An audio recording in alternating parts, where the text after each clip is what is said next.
Let me show you how you can translate this entire slide with Google Slides. Now, what I'm going to do is I've already installed this extension, but basically what you have to do is go over here to plus sign and then search up for slides translation here. So just go with slides or slides translator. Here we go, it's the second one.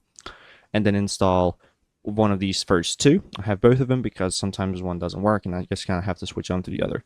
Now, go right here, go to extensions, and then select, for example, the first one, click on translate, and then it will open up a small pop-up here in the sideways. As you can see, it says working, so we have to wait until this is done. And as you can see, now you basically select the text which you wanted to be translated from English to, and now I want this to be translated to French, but you can select here and choose a variety of different languages.